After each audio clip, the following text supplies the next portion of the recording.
tinggal di daerah pegunungan, daerah dataran tinggi, dataran rendah, atau di daerah pinggiran sungai, atau misalnya di dekat tempat tinggal kalian itu ada danau. Ayo silakan. Oke, silakan Aisyah.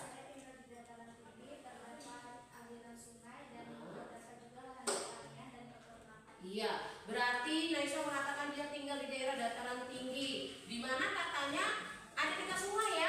Nah, berarti sangat tinggal sekali tempat si Naisa ini. Nah, sebelum kita memulai pelajaran kita hari ini, ya nak ya, sebelum kita memulai, nggak apa-apa jangan terlalu ketawa nih, kasihan kawannya nanti ya. Sudah. Sebelum kita mulai pelajaran kita hari ini, kita akan ice breaking dulu. Ya, silakan berdiri dulu. Ayo, silakan ice breaking dulu ya. Tepuk 1, tepuk 2, tepuk 3, tepuk 4, tepuk 5. Jadi ibu rasa semuanya sudah semangat untuk belajar ya. Sudah siap untuk belajar? Siap. Betul siap? Siap. Akan dulu kembali. Baik ya. Sakit aja ya. Yang menjadi tujuan pembelajaran kita hari ini yaitu menganalisis kaitan antara keragaman bentuk muka bumi dan keragaman aktivitas ekonomi masyarakat. Nah, sekarang kita akan menyaksikan video pembelajaran. Ya, kita akan saksikan video pembelajaran. Disimak videonya dan sambil dicatat mana yang penting ya. Silakan. Sekarang saya akan melanjutkan materi kita yang kedua, yaitu bentuk muka bumi Indonesia. Nah, sambil diperhatikan nak. Anak-anak, perlu kalian tahu, permukaan bumi ini ada yang berbentuk cembung dan ada yang berbentuk cembung. Permukaan bumi yang berbentuk cembung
silakan Ibu terjadi. Sebagai contoh, biasanya anak dataran rendah ini mempunyai ciri-ciri yaitu dekat dengan laut, aliran sungai, dan penduduknya yang bermasyarakat atau berkelompok banyak sekali. Nah, anak-anak, materi bentuk muka bumi bisa dipahami dengan baik tidak? Ya. Kalau bisa dipahami, saya akan lanjutkan materi. Itu tadi video pembelajarannya. Jadi dalam video itu dijelaskan bagaimana gambaran dari bentuk muka bumi, ya, macam-macam bentuk muka bumi dan aktivitas manusia berdasarkan kondisi bentuk muka bumi. Tapi sebelum kita mengetahui kembali, nanti ada beberapa materi yang akan disampaikan. Sebelum kita masuk ke pembahasan selanjutnya, Ibu mau tanya dulu. Menurut kamu, kira-kira bentuk muka bumi itu dipengaruhi oleh apa? Dan bagaimana cekungan dapat di muka bumi yang diakibatkan oleh pergerakan lempeng ini tadi? Itu kalau lempeng tektonik itu berarti suatu teori yang menggunakan bagaimana proses pergeseran sampai terbentuk menjadi gunung, pegunungan, terus apa lagi dikatakan tadi? Jalur gempa bumi, ya, kemudian cekungan endapan. Karena bentuk muka bumi itu bukan hanya dia ada yang rata atau misalnya hanya berbentuk seperti menjulang tinggi ke atas. Jadi sekarang Ibu akan memberikan kesempatan kepada kamu untuk mengerjakan tugas secara berkelompok. Silakan dibentuk barisannya bentuknya kelompok 1, kelompok 2, dan langsung atur posisinya. Kelompok 3, kelompok 4, kelompok 5, dan kelompok 6. Ya, silakan dikerjakan. Nah, ini tugas ini ada 3 macam. Yang kelompok 1 dan kelompok 2 nanti memperhatikan macam-macam gempa bumi, 3 dan 4 macam-macam tsunami, 5 dan 6 bentuk aktivitas ekonomi masyarakat, dan tentang bentuk muka bumi. Kami dari kelompok 1 akan menjawab pertanyaan diskusi kelompok yang mendirikan Ibu Bidang Studi. Saya juga sebagai ketua dan yang beranggotakan Rodrikin, Ayu, dan Aini. Untuk mempersingkat waktu, kami akan menjawab pertanyaan. Ya.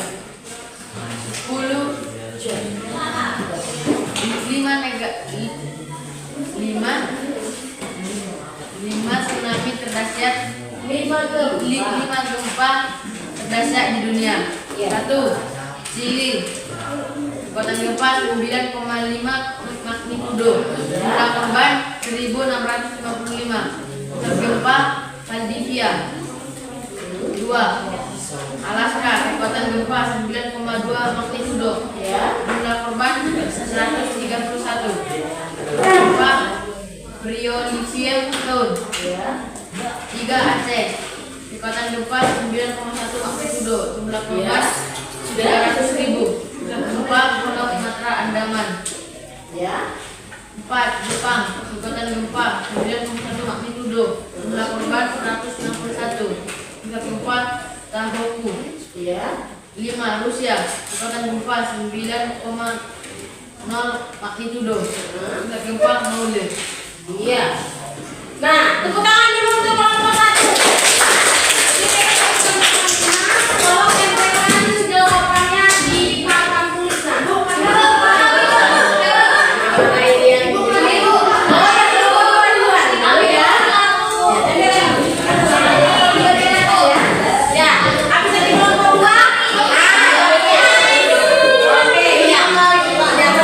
Antusias kamu ya.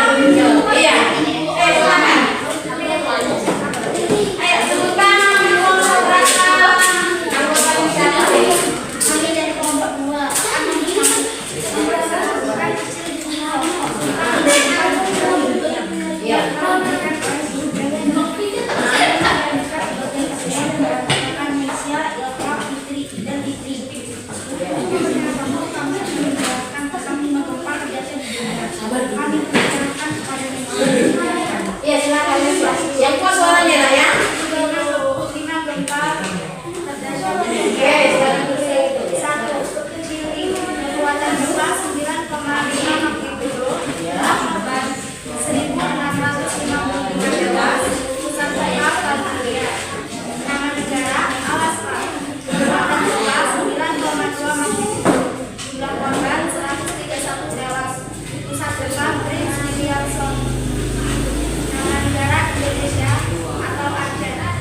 Indonesia. Kekuatan Jepang 9,007.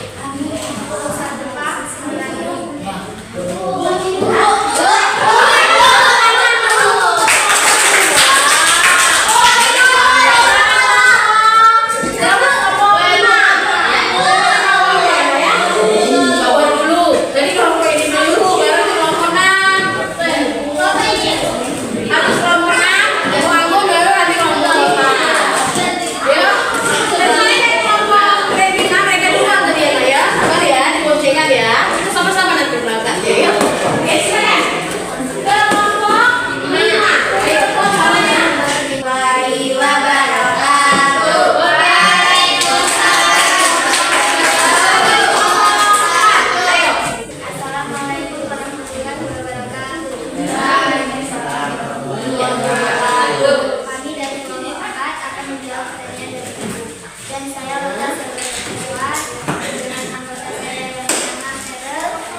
Ketinggian tsunami 400 km garis pantai. Tsunami Kreta. Jumlah korban dan kerugian 300 sampai 500 ribu korban jiwa. Tsunami Tohoku. Jumlah korban dan kerugian 120 ribu bangunan hancur seluruh rata. Tsunami Aceh 8,5 sampai 9,0 skala Richter. Jumlah korban dan kerugian 25 ribu korban jiwa. Tsunami Alaska 8,1 skala Richter. Jumlah korban dan kerugian 165 orang di Hawaii dan Alaska. Sekian dan terima kasih. Wassalamualaikum warahmatullahi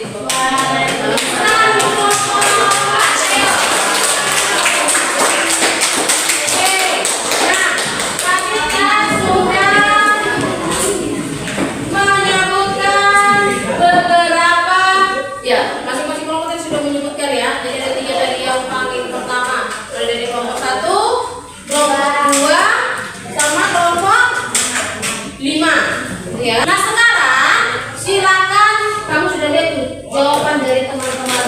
Silakan kamu tanggapin. Siapa yang bisa menanggapi isi jawaban temannya? Misalnya kelompok 1, silakan kelompok 2 tanggapin. Oh menurut saya bukan itu Bu. Yang udah itu yang punya kami. Misalnya.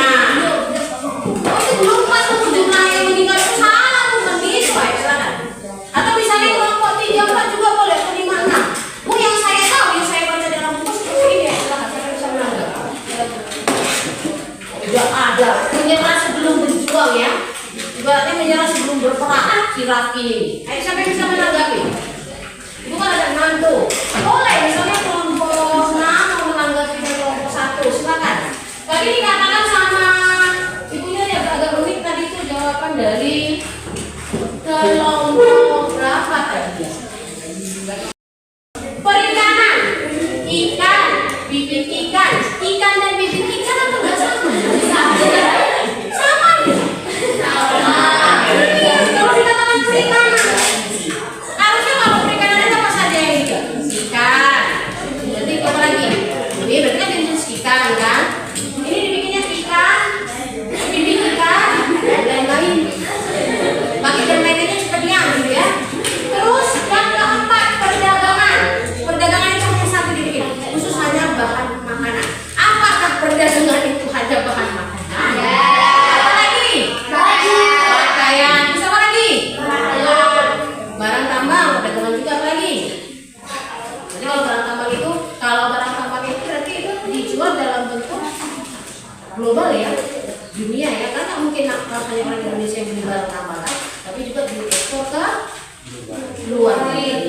Oh, barang tambang. Terus yang terakhir ini laut. Harusnya tadi perikanan ini bisa masuk ke kayak tuna, ya.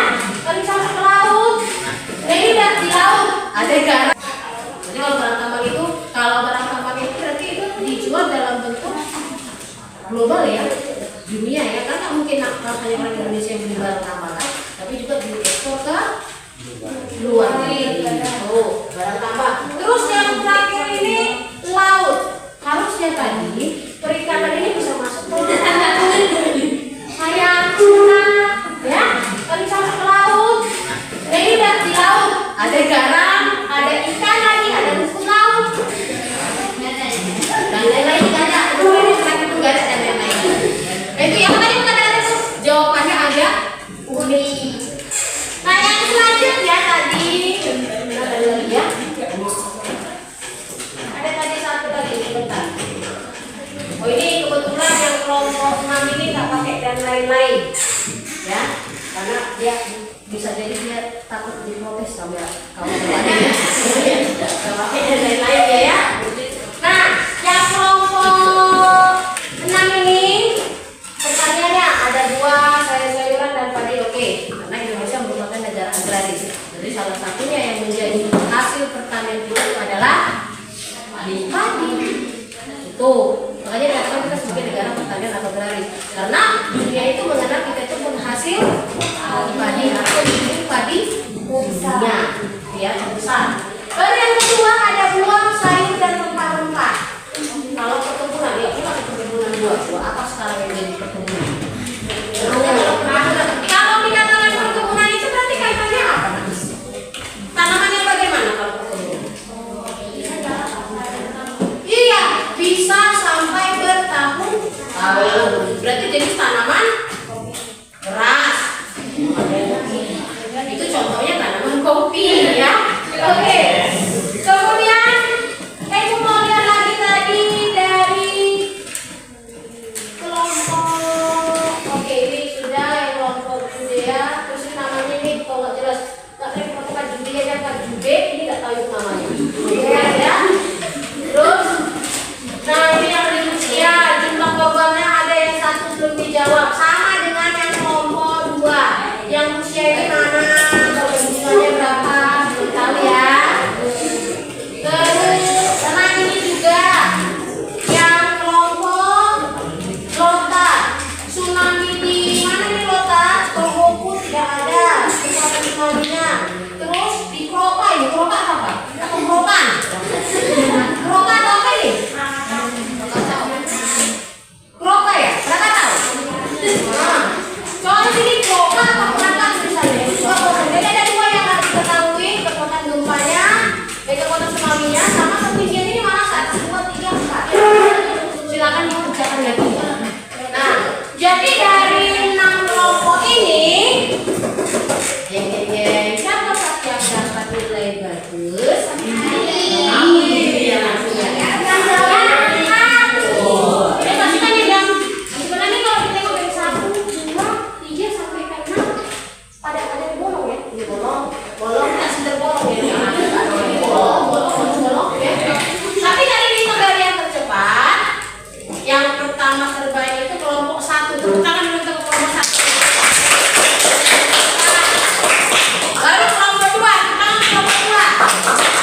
tugas kamu ini kamu refleksi ya.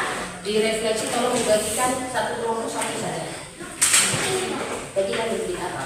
Jadi kelompok 3, 4, 5, 6. Nah, silakan kamu refleksi di situ. Udah? Kamu kasih centang aja di situ, Nak. Misalnya yang pertama itu apakah pembelajaran yang dilakukan sudah sesuai dengan apa yang direncanakan? Itu yang kamu jawab itu hanya yang refleksi siswa saja. Refleksi dulu nanti misalnya refleksi siswa. Itu kan pertanyaannya, apa yang sudah kamu pelajari? Tulis di situ. Ayo, silakan. Tulis dengan cepat. Apa yang kamu pelajari?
Baik itu di darat maupun di lautan, bentuk muka bumi itu dapat dibedakan menjadi dataran rendah, kemudian apa lagi? Dataran tinggi, bukit, perbukitan, gunung dan pegunungan. Kemudian terbentuknya bentuk muka bumi itu melalui tahap berjuta-juta tahun, bukan dengan waktu yang singkat, dan dia dipengaruhi oleh proses tenaga endogen dan eksogen, di mana setiap bentuk muka bumi itu memiliki potensi ancaman bencana alam, mulai dari banjir, longsor, gunung meletus, kekeringan dan gempa bumi. Nah, untuk pertemuan selanjutnya nanti kita pertemuan hari Kamis. Kita kan hari Kamis nanti mempelajari tentang mobilitas sosial atau mobilitas penduduk. Jadi kalau nanti di rumah silakan kamu cari jumlah penduduk 5 tahun terakhir. Jumlah penduduk 5 tahun terakhir silakan kamu cari. Berarti kalau 5 tahun terakhir, kalau sekarang tahun 2024 berarti mulai dari tahun berapa? 2019 atau ambil dari tahun 2020, 20, 21, 22, 23, 24. Ambil dari tahun 2020 sampai 2024 jumlah penduduk Indonesia secara keseluruhan itu berapa? Jadi kita akan melihat nomor naik kan tetap atau menurun. Itu ya. Sudah paham semuanya? Sudah. Ada yang mau ditanya? Tidak. Paham pelajaran hari ini? Sebelum kita mau menutup, sebelum kita mengakhiri pelajaran kita hari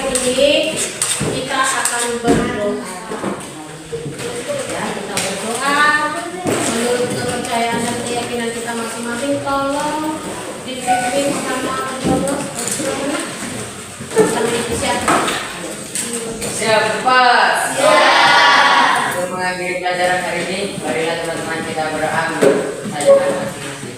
Berdoa dimulai.